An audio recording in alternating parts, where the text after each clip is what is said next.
नमस्कार, मैं Divya daily UP में आपका स्वागत है। आज है 2 नवंबर दिन गुरुवार। खबरों की ओर बढ़ने से पहले एक नजर सुर्खियों पर। प्रयागराज जंक्शन पर टला रेल का बड़ा हादसा। झांसी, आगरा व प्रयागराज मंडल से गुजरने वाली ट्रेनों में बिना टिकट यात्रा कर रहे वर्दीधारियों ने दिखाए रोष। श्रावस्ती जिले से सटे नेपाल बॉर्डर के पास नेपाल लगा रहा मोबाइल टावर। देश की सुरक्षा में बढ़ी परेशानी। प्रदेश में बढ़ते डेंगू के मामले पर योगी सरकार के स्वास्थ्य मंत्री ने दी सफाई। यूपी में मंत्रिमंडल विस्तार को लेकर ओम प्रकाश राजभर का बड़ा दावा। चलिए बढ़ते हैं उत्तर प्रदेश के अब तक की 25 बड़ी खबरों की ओर विस्तार से।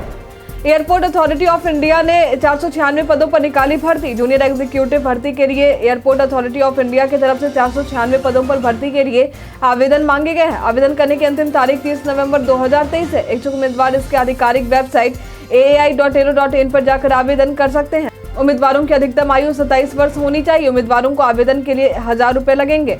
वहीं आरक्षित वर्ग को इसमें छूट दिए जाएंगे। उम्मीदवारों का चयन वस्तुनिष्ठ प्रकार की ऑनलाइन परीक्षा के आधार पर होगा। परीक्षा में किसी प्रकार की नेगेटिव मार्किंग नहीं रखी गई है।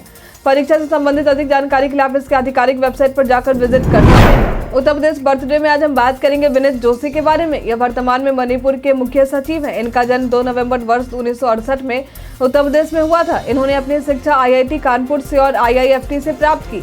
ये राष्ट्रीय परीक्षण एजेंसी के महानिदेशक और CBSE के पूर्व अध्यक्ष भी रह चुके हैं। इन्होंने अपनी प्रसिद्धि सतत एवं व्यापक मूल्यांकन का परिचय देते हुए पाई। प्रयागराज जंक्शन पर टला रेल का बड़ा हादसा। उत्तर प्रदेश के प्रयागराज जंक्शन पर एक बड़ा रेल हादसा होने से बच गया। दरअसल प्रयागराज जंक्शन पहुंचने से पहले ही गाजीपुर से दिल्ली जा रही सुहेलदेव एक्सप्रेस पटरी से नीचे उतर गई, जहां ट्रेन के इंजन के साथ ही 2 डिब्बे भी पटरी से नीचे उतर गए। हालांकि इस दौरान किसी प्रकार के नुकसान की खबर सामने नहीं आई है। बता दें कि इस हादसे के बाद उत्तर मध्य रेलवे के जनसंपर्क अधिकारी अमित मालवीय द्वारा बताया गया कि हादसे के तुरंत बाद जांच के आदेश दे दिए गए हैं। ट्रेन के पटरी से उतरते ही अंदर बैठे यात्री घबरा गए थे। ट्रेन को वापस पटरी पर चढ़ाकर कुछ ही देर बाद गंतव्य को रवाना कर दिया गया। कई कारणों से दर्ज है भारत के इतिहास में आज की तारीख। आज के दिन वर्ष 1834 में एटलस नाम का जहाज भारतीय मजदूरों को लेकर मॉरिशस पहुंचा था। इस दिन को वहां प्रवासी दिवस के रूप में मनाते हैं। आज के दिन वर्ष 2012 में भारतीय अमेरिकी गणितज्ञ श्री राम शंकर अभियंकर का निधन हुआ था। आज के दिन पत्रकारों के खिलाफ अपराधों के लिए दंड मुक्ति समाप्त करने के लिए अंतर्राष्ट्रीय दिवस मनाते हैं। आज के दिन विश्व कंप्यूटर साक्षरता दिवस मनाते हैं। 7,547 पदों के लिए 32 लाख युवाओं ने इस परीक्षा के लिए किया आवेदन। पूरे देश से रिकॉर्ड लगभग 32 लाख से अधिक अभ्यर्थियों ने दिल्ली पुलिस में कांस्टेबल एग्जीक्यूटिव परीक्षा 2023 के लिए आवेदन किए हैं। बता दें कि 1 सितंबर से लेकर 4 अक्टूबर तक SSC द्वारा 7,547 पदों के लिए आवेदन मांगे गए थे। यानी बस एक पद के लिए 430 बेरोजगार युवा इस नौकरी के रेस में है। बता दें कि यह परीक्षा कंप्यूटर आधारित होगी, जहां पहले चरण में यह परीक्षा 14, 15, 16, 17, 20, 21, 22, 23, 24, 28, 29 और 30 नवंबर व 1 से 3 दिसंबर तक आयोजित की जाएंगी। यूपी के भी कई अभ्यर्थियों ने इस परीक्षा के लिए आवेदन किए। झांसी, आगरा व प्रयागराज मंडल से गुजरने वाले ट्रेनों में बिना टिकट यात्रा कर रहे वर्दीधारियों के रौब। इन दिनों बिना टिकट के ट्रेनों में अनाधिकृत रूप से AC कोच में यात्रा कर रहे वर्दीधारियों का मामला सामने आया है। बिना टिकट यात्रा करने के बावजूद भी ये चेकिंग स्टॉप पर रौब दिखाकर बेइज्जत कर धमकी देकर मारपीट तक कर रहे हैं। इस तरह की बात भी सामने आई है। इस मामले को लेकर NCRES के महामंत्री ने भी उत्तर मध्य रेलवे के GM को पत्र भेजा है, जहां उन्होंने मांग करते हुए कहा है कि पुलिस के उच्चाधिकारियों व रेलवे अफसरों की निगरानी में उच्च स्तरीय टीम की बैठक कर बेटिकट चलने वाले वर्दीधारियों के खिलाफ कार्रवाई की जाए। बता दें कि इस तरह के मामले झांसी, आगरा व प्रयागराज मंडल से गुजरने वाले ट्रेनों में अधिक देखे जा रहे हैं। यूपी के झांसी में किसानों को औषधीय और सुगंधित पौधों को लगाने का मिल रहा प्रशिक्षण। 3 दिवसीय औषधीय और सुगंधित पौधों के प्रशिक्षण यूपी के झांसी में किसानों को दिया जा रहा है। पौधों से वैज्ञानिक तरीके से लाभ लेने के टिप्स इन किसानों को प्रशिक्षण के दौरान दिए जा रहे हैं, ताकि उन्हें पौधों को लगाने और उनसे आय में इजाफा करने को लेकर जानकारी मिल सके। ये 3 दिवसीय प्रशिक्षण उन्हें झांसी में रानी लक्ष्मीबाई केंद्रीय कृषि विश्वविद्यालय में दिए जा रहे हैं, जहां किसानों को वैज्ञानिक तरीके से खेती करने और इससे लाभ प्राप्त करने की जानकारी मिल रही है। उत्तराखंड के CM पुष्कर धामी ने CM योगी से मुलाकात के दौरान की है मांग। अभी हाल में CM योगी और उत्तराखंड के CM पुष्कर सिंह धामी की मुलाकात हुई। इस मुलाकात के दौरान CM पुष्कर सिंह धामी ने CM योगी से कई मुद्दों पर मदद की मांग की है, जिसमें किसानों के लिए सिंचाई के पानी से लेकर अन्य कई मुद्दे शामिल हैं।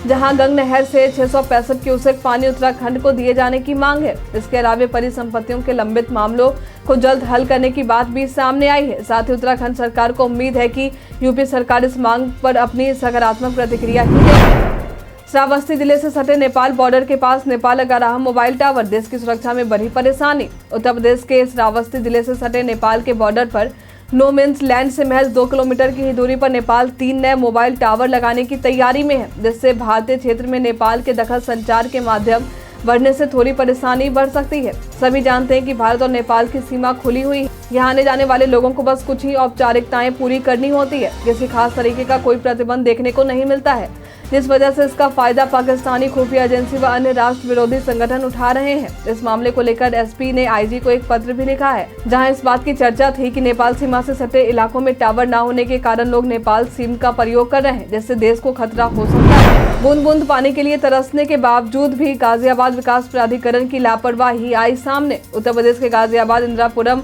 में विकास प्राधिकरण की लापरवाही का एक बड़ा मामला सामने आया है। दरअसल गाजियाबाद विकास प्राधिकरण की लापरवाही से हजारों लीटर पीने का पानी कॉलोनी के सड़कों पर बह गया, क्योंकि प्राधिकरण द्वारा शक्ति खंड 4 की गली नंबर 7 के पास ही टंकी को रात भर खुला छोड़ दिया गया था, जिस वजह से टंकी में पानी ओवरफ्लो होने के कारण पूरे कॉलोनी में फैल गई। बता दें कि इस क्षेत्र में बूंद बूंद पानी के लिए भी लोग तरस रहे हैं। गंगा जल की सप्लाई भी बंद हो चुकी है और विकास प्राधिकरण भी पानी देने के वादे को ठीक से पूरा नहीं कर पा रहा।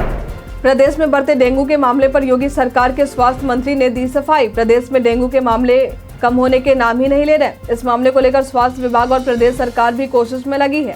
प्रदेश की राजधानी लखनऊ में भी डेंगू के 1000 से भी अधिक मामले सामने आए हैं। इस बढ़ते मामले को देखते हुए स्वास्थ्य राज्य मंत्री मयंकेश्वर शरण सिंह द्वारा कहा गया है कि एलाइजा टेस्ट बढ़ा देने की वजह से इतने सारे डेंगू के मामले सामने आ रहे हैं।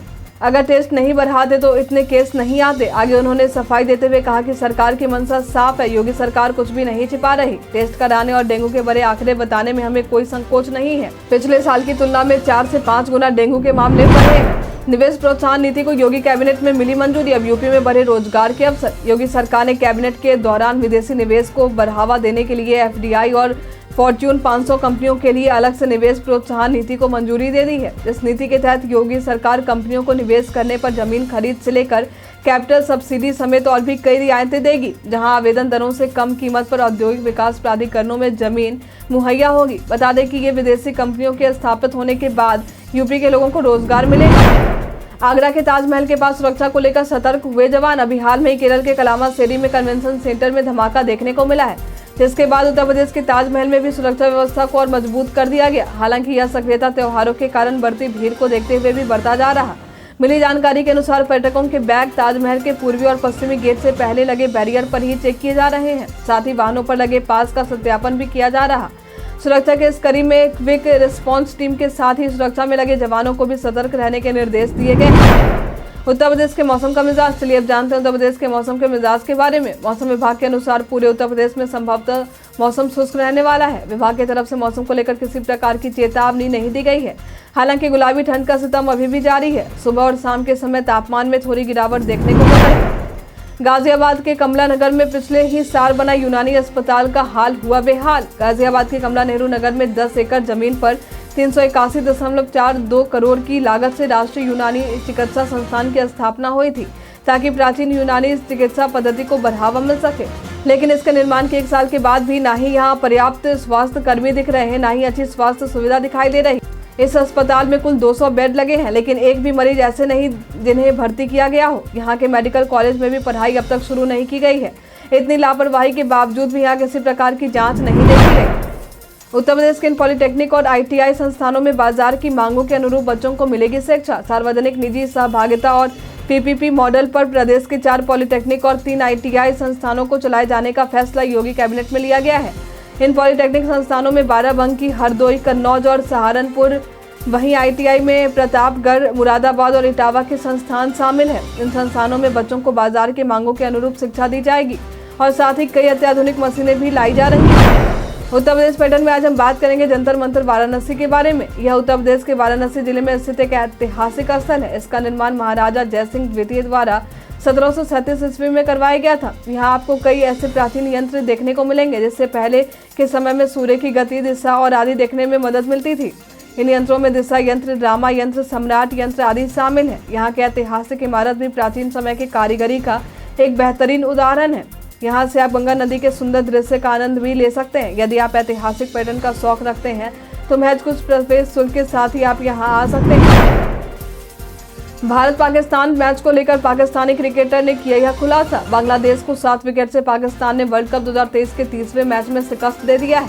पाकिस्तान के इस जीत के बाद सेमीफाइनल में आने की उम्मीद अब जिंदा हो चुकी है। इस जीत में फखर जमान की अहम भूमिका देखी गई। मैच जीतने के बाद पाकिस्तान की एक क्रिकेटर ने बड़ा खुलासा किया है। दरअसल फखर जमान ने कहा है कि भारत और पाकिस्तान के बीच मुकाबला बड़ा था। अगर मैं कहूं कि इससे फर्क नहीं पड़ता तो मैं गलत कहूंगा, मगर सभी खिलाड़ी पेशेवर हैं और काफी क्रिकेट खेल चुके हैं। भारत के खिलाफ वो कई मैच खेल चुके हैं, तो आप ऐसा कुछ नहीं कह सकते हैं। मगर मेरा मानना है कि आप हमारी लय को देखें तो हमने बल्लेबाजी और गेंदबाजी में वापसी की है। यूपी में मंत्रिमंडल विस्तार को लेकर ओम प्रकाश राजभर का बड़ा दावा। सुहेल देव पार्टी के अध्यक्ष ओम प्रकाश राजभर ने उत्तर प्रदेश में मंत्रिमंडल विस्तार को लेकर एक बड़ा बयान दिया है। दरअसल उन्होंने दावा करते हुए कहा है कि 7 नवंबर के बाद यूपी में मंत्रिमंडल विस्तार हो जाएगा।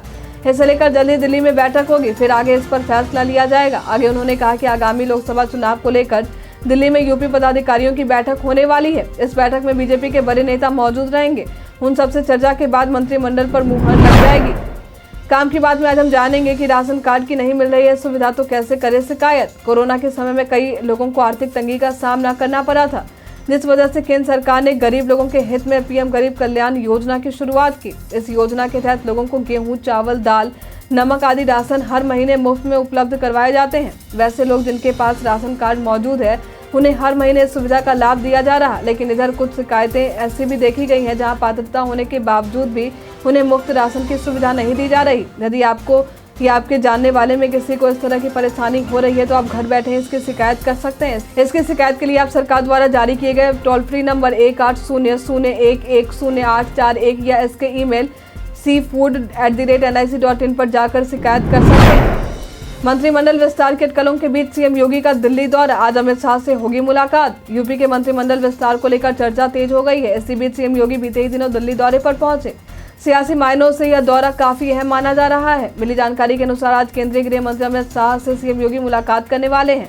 इस दौरान उम्मीद है कि लोकसभा की रणनीति तैयार करने और बीजेपी प्रभारी के नाम पर चर्चा होगी। जौहर यूनिवर्सिटी की जमीनें वापस लेने पर कांग्रेस का योगी सरकार को तंज। सपा पार्टी के नेता आजम खान को योगी कैबिनेट से बड़ा झटका मिला है। दरअसल आजम खान के जौहर यूनिवर्सिटी को वापस ले लिया गया। इस मामले को लेकर कांग्रेस के अल्पसंख्यक प्रदेश अध्यक्ष शाहनवाज आलम ने तंज कसा है। उन्होंने कहा है कि जिस तरह से मूलवादियों ने नालंदा विश्वविद्यालय को बर्बाद कर दिया, ठीक वैसे ही उत्तर प्रदेश की योगी सरकार आजम खान की मोहम्मद जौहर अली यूनिवर्सिटी को बर्बाद करने पर तुली हुई है। वाराणसी में गंगा पार बसाए गए टेंट सिटी पर नवंबर तक लगा रोक। एनजीटी कोर्ट ने नवंबर तक वाराणसी में गंगा पार बसाए गए टेंट सिटी पर रोक की समय सीमा बढ़ा दी है। सुनवाई के दौरान यूपी सरकार के अपर मुख्य सचिव पर्यावरण मनोज सिंह ने गंगा पार बसाए गए टेंट सिटी को नियम विरुद्ध माना है। साथ ही सुनवाई के दौरान इसे बसाने वाली कंपनी पर फाइन लगाने की बात भी कही है। इस मामले की अगली सुनवाई 30 नवंबर को की जाएगी। सफाई में मुलायम सिंह यादव की याद में स्मारक बनाने का अखिलेश यादव ने किया ऐलान। सपा अध्यक्ष अखिलेश यादव ने पार्टी के संस्थापक और पूर्व मुख्यमंत्री मुलायम सिंह यादव की याद में एक स्मारक बनाने का ऐलान किया है। यह बातें उन्होंने सपा कार्यालय में मीडिया से बातचीत के दौरान कही है। उन्होंने आगे बताया कि सफाई में स्मारक 8.3 एकड़ जमीन पर बनाया जाएगा। स्मारक में नेताजी के जीवन की सादगी दिखाई देगी। आगे उन्होंने कहा कि नेताजी को सफाई से विशेष लगाव था। 22 नवंबर को नेताजी के जन्मदिन पर स्मारक का शिलान्यास होगा। आगे उन्होंने बताया कि स्मारक के पास अलग से पार्क का निर्माण भी कराया जाएगा। टेक ज्ञान में आज हम बात करेंगे एलन मस्क के एक्स पर अब जॉब हायरिंग और डेटिंग की भी जल्द मिलेगी सुविधा। एक्स को जल्द ही डेटिंग और जॉब हायरिंग प्लेटफॉर्म बनाने के साथ ही खेल और राजनीतिक कार्यक्रमों की अधिक वीडियो लाइव स्ट्रीमिंग को लेकर एलन मस्क ने इस इच्छा जाहिर की है। दरअसल एक मीटिंग के दौरान एलन मस्क द्वारा कहा गया है कि वह इस बात पर जोर देंगे कि एक्स प्लेटफॉर्म पर पहले किसी ने क्या पोस्ट किया है, क्या उन्होंने दिलचस्प सामग्री पोस्ट की है। यह इस बात का सबसे बड़ा संकेत होगा कि वे उत्कृष्ट हैं और आप किसी को नौकरी पर रखना चाहेंगे। साथ ही उन्होंने प्लेटफॉर्म पर डेटिंग को लेकर भी बात की है। आज के लिए फिलहाल इतना ही। अब हम प्रतिदिन आपसे 5 ऐसे जरूरी सवाल पूछेंगे और उसका जवाब बताएंगे जो कि स्टेट पीसीएस, पुलिस दरोगा समेत एसएससी जैसे अन्य प्रतियोगी परीक्षाओं में काम आएंगे। सवाल इतिहास, यूपी स्पेशल, विज्ञान, करंट अफेयर्स और भूगोल से रहेंगे। तो हमारा पहला सवाल है, हाल ही में चौथे पैरा एशियन गेम्स 2023 में कौन सा देश शीर्ष पर रहा है? ऑप्शन ए है जापान, ऑप्शन बी है चीन, ऑप्शन सी है भारत, ऑप्शन डी है रूस। इसका सही उत्तर है चीन। हाल ही में भारत और किस देश के बीच अभ्यास काजिंद 2023 शुरू हुई है? ऑप्शन ए है कजाकिस्तान, ऑप्शन बी है अफगानिस्तान, ऑप्शन सी है ईरान, ऑप्शन डी है इजराइल। इसका सही उत्तर है कजाकिस्तान। हाल ही में भारत के किस राज्य में कैंसर की दर सबसे अधिक रही है? ऑप्शन ए है सिक्किम, ऑप्शन बी है मिजोरम, ऑप्शन सी है असम, ऑप्शन डी है अरुणाचल प्रदेश। इसका सही उत्तर है मिजोरम। उत्तर प्रदेश में महिला डेयरी योजना की शुरुआत कब हुई थी? ऑप्शन ए है 2006 से 7, ऑप्शन बी है 1995 से 96, ऑप्शन सी 1992 से 93, ऑप्शन डी है 2000 से 2001। इसका सही उत्तर है 1992 से 93। कौशल महाजनपद की राजधानी कहाँ पर थी? ऑप्शन ए है वत्स, ऑप्शन बी है कौशाम्बी, ऑप्शन सी है श्रावस्ती, ऑप्शन डी है कुशीनगर। इसका सही उत्तर है श्रावस्ती।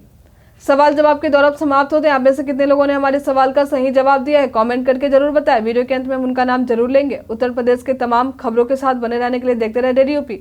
और साथ ही अगर आप यूट्यूब से देख रहे हैं तो चैनल को सब्सक्राइब करें। अगर आप फेसबुक से देख रहे हैं तो पेज को लाइक करना ना भूलें। और हाँ, आप उत्तर प्रदेश के जिस भी क्षेत्र से देख रहे हो उस क्षेत्र का नाम हमें हमारे कॉमेंट सेक्शन बॉक्स में लिखकर जरूर बताएं। धन्यवाद।